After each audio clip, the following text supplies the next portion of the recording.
Hey guys, Bowler Nerd here. Today I'm going to be reviewing Dark Souls 3. I have it for the Xbox One, and I will show you. I have the guidebook right here for it to show you guys a bigger picture of what what it looks like. This is the box art for the actual game. For those of you that don't know what Dark Souls is or anything about the series, Dark Souls is an action RPG series. The first one was released in 2009, the second one 2012, and the third one, Dark Souls 3, was released this year, 2016. So Dark Souls 3, it's like the basis of the games is to collect items called souls, which you gain by defeating enemies, bosses. There's items you can find and you use them for souls to gain more souls.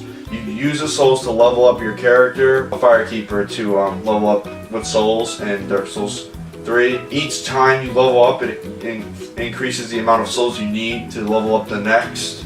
So it's like, I'm not sure how the ratios are, but or whatever, how much it increases by, but it's usually not that much by each. It's usually like a couple thousand, but it gets up there. Like the higher level you get, the more you need to level up the next. So there is a story to Dark Souls. The third one is really very closely connected to the first one. It has a lot of references. A lot of the characters from the third one are the same characters from the first one, which is not a bad thing they did.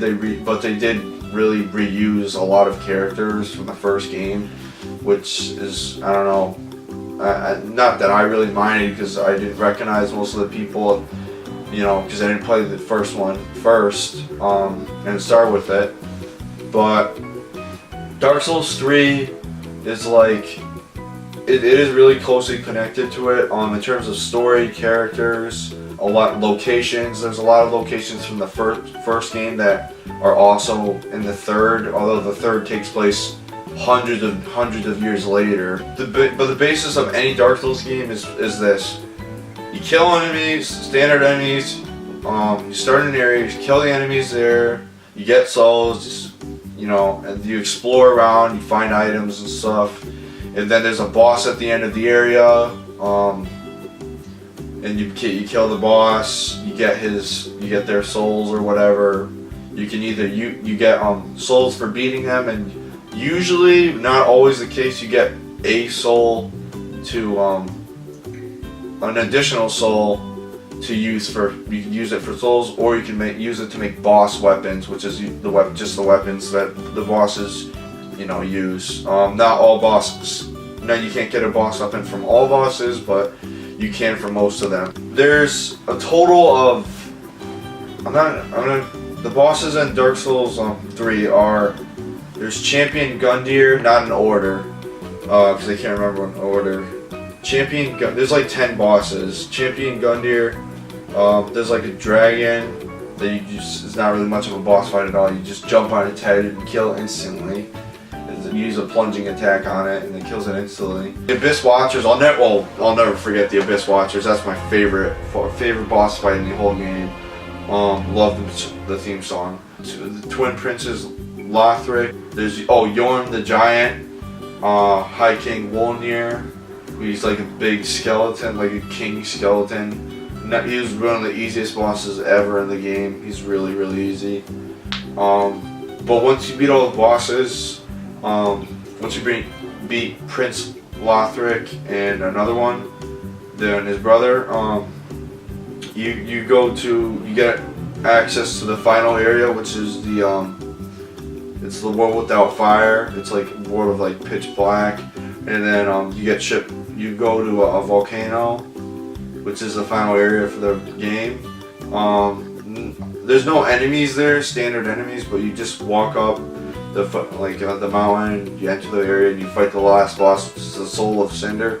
He's basically he's like a really tall knight. He's actually the guy on the cover of the game. That's the Soul of Cinder. It's not the player character. Although you can get his armor, which is really cool. And his sword too, I believe. I don't even know how many times it took me to beat him. I think over 10 times. I think he was very hard.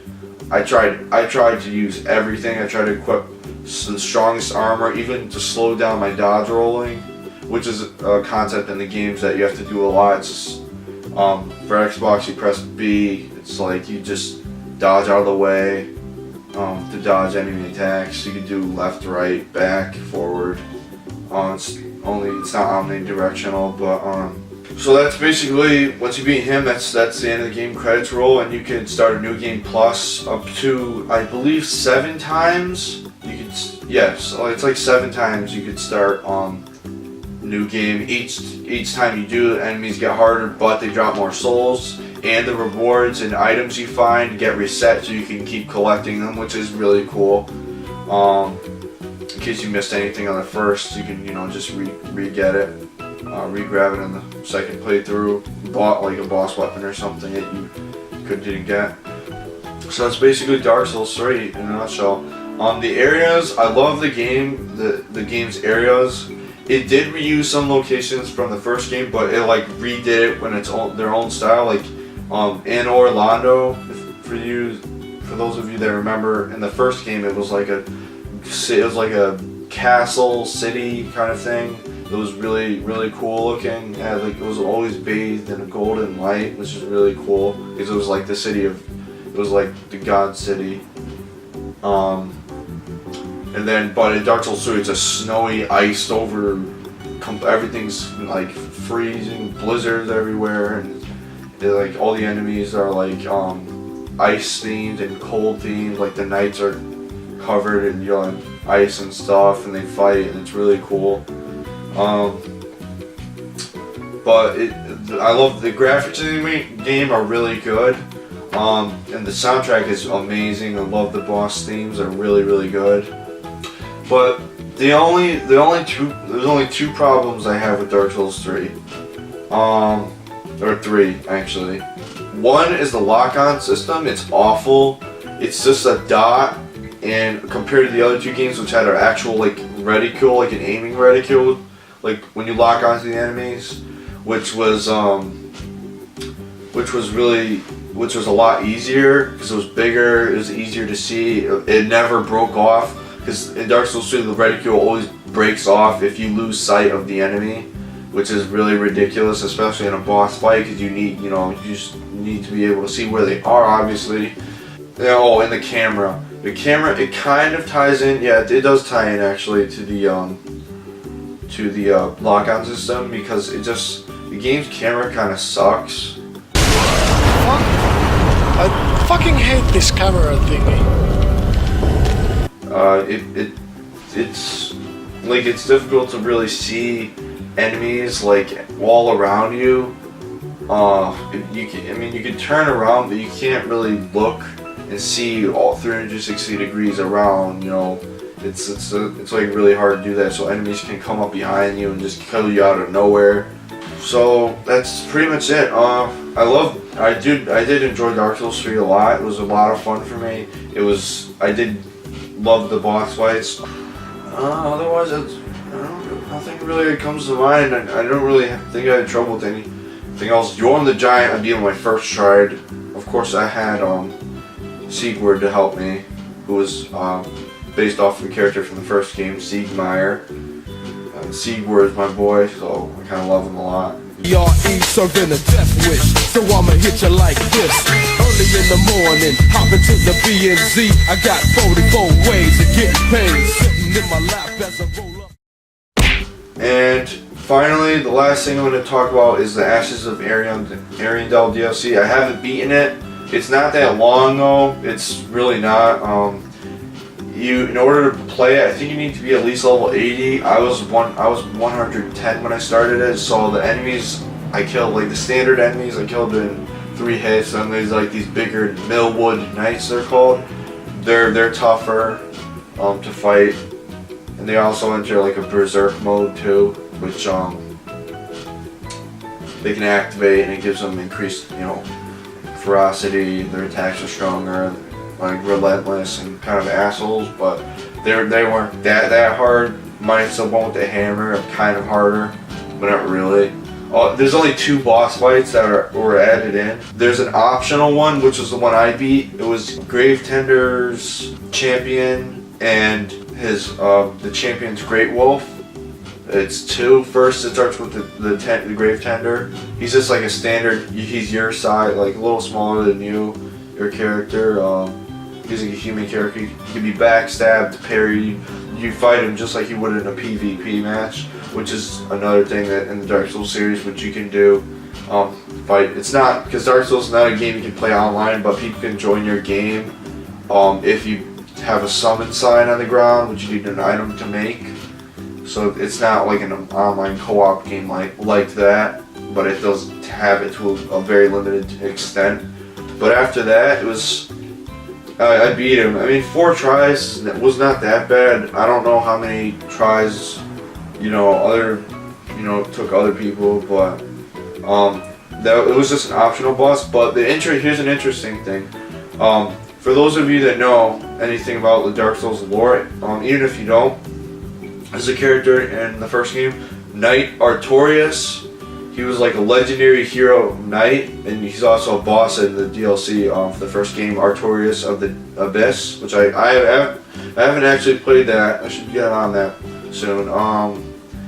But he was like a legendary knight who wanted to fight the Abyss off, which is like darkness and like all the enemies, to get out of it. But in doing so, he himself succumbed to the Abyss and he got taken over.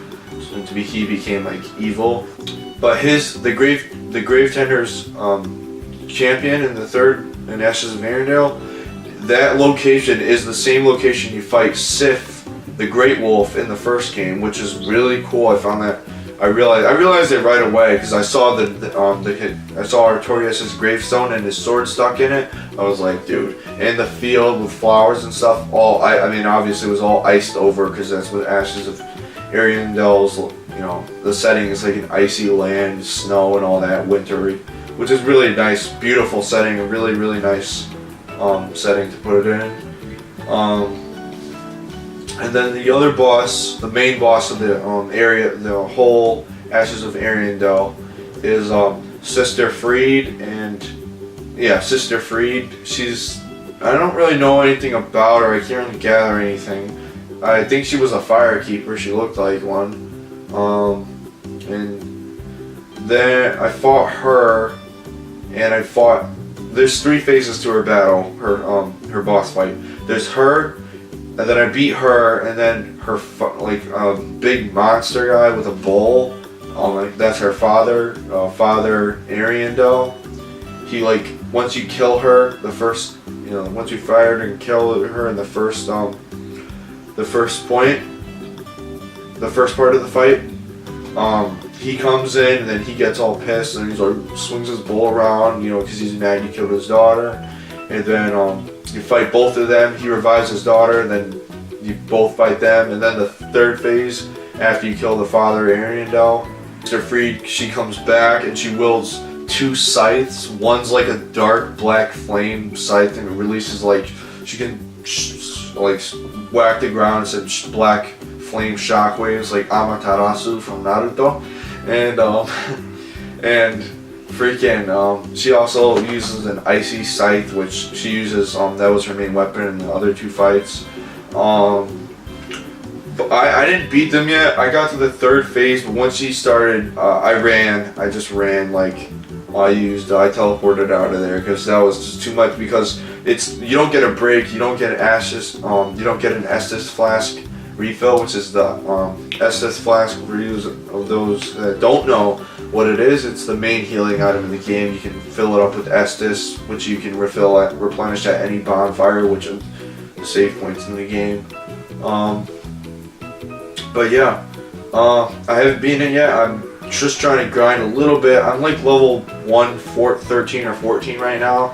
I almost beat him. I tripped off 20% of her health for the 3rd boss fight, but it's just 3 fights in a row is a lot. That's really tough. If I had to give Dark Souls 2 a score, I'd give it a 9.5. It's an amazing game, really worth playing. Try it out. I just got into Dark Souls, the series, about a year ago, I think. Yeah, about a year ago. I never thought I would. I love it. I never thought I'd be good at it, but I am. pretty good at the series. I beat all 3 games, so I like to think I'm pretty good at them. And yeah, that's it. So 9.5. Soundtrack's amazing. Graphics are really good. Gameplay takes a little bit of getting used to, but if you played the other 2 games, you should be alright.